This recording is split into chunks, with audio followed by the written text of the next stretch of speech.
It's really interesting that people who do a lot of spiritual work, invocations, uh, a lot of spiritual retreats, it doesn't matter whether you are Muslim or Christian or a yogi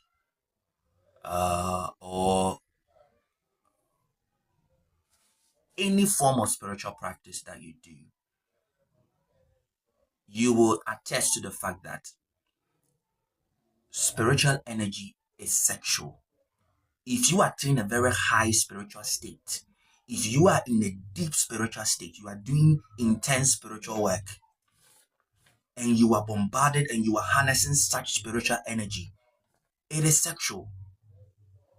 At some point, you become sexually aroused. Sexual energy is spiritual energy. This is fact. This is fact.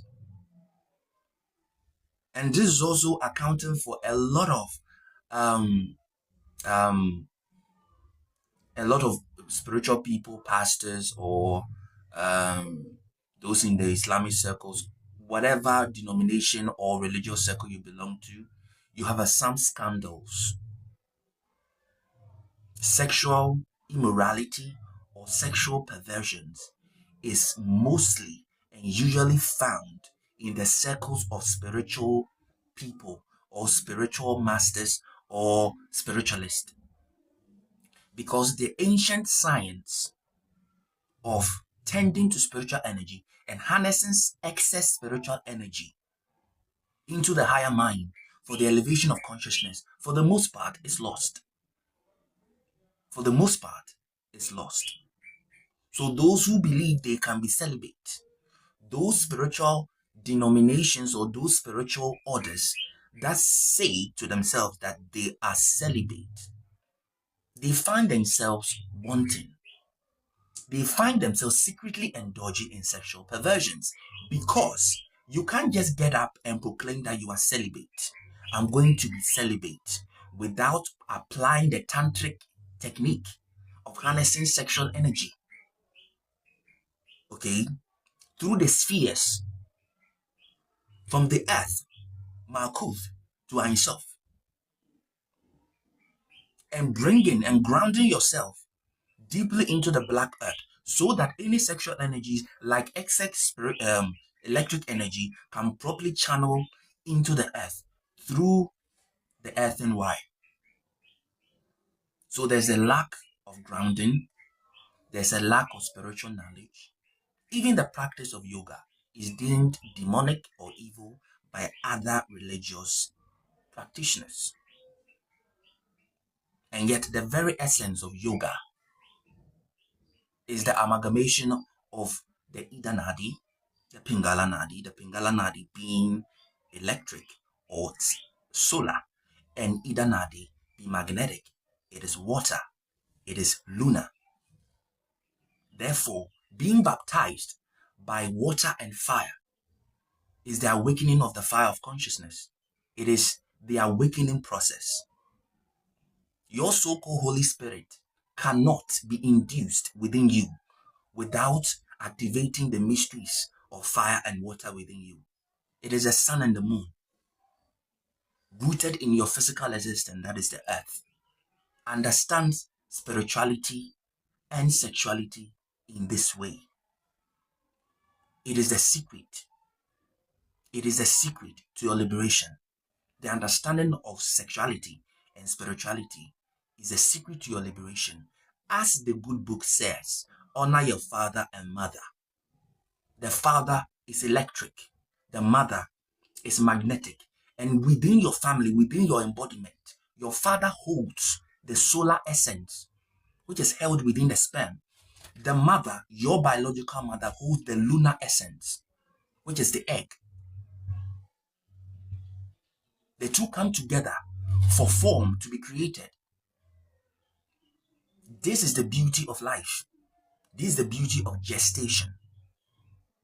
When you honor, because your father holds the power of the sun for you, physically and spiritually. Your mother holds the power of the moon for you, physically and spiritually. So as you honor your father and your mother in a deeper spiritual sense, you are at peace with the solar and the lunar forces of life within you.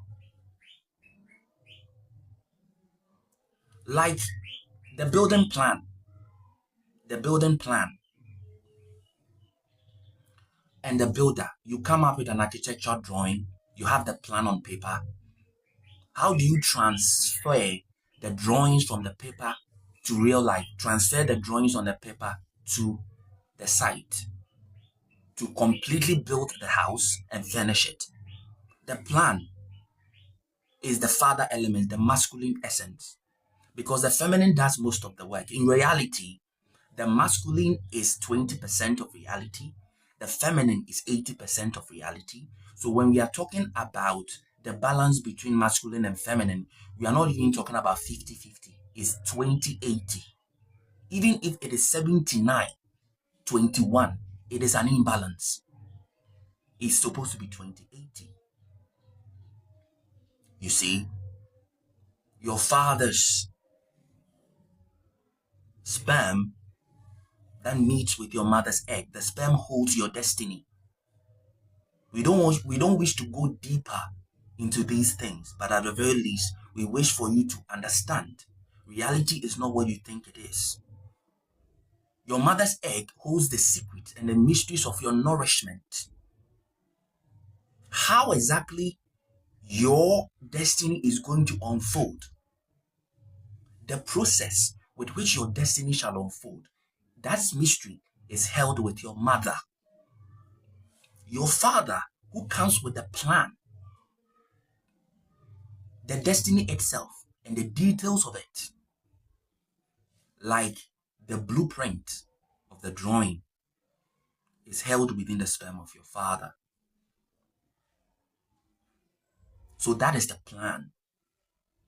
When we say honor your father and mother, and your days shall be long, your destiny is held with your father. Your nourishment, the process with which your destiny unfolds, is held with your father, your mother. It goes deeper than physical.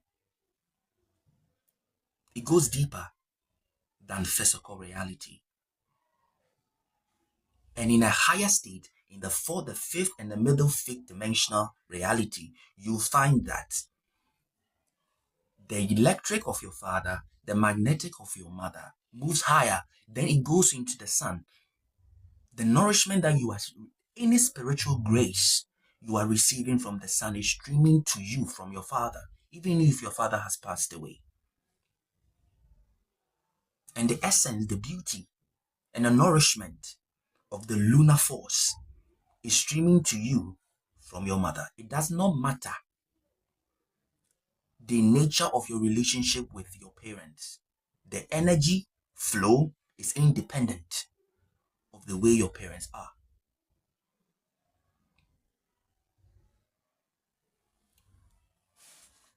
We shall end here, and we hope that you have learned a little bit about the secret and the mysteries between sexuality and power itself.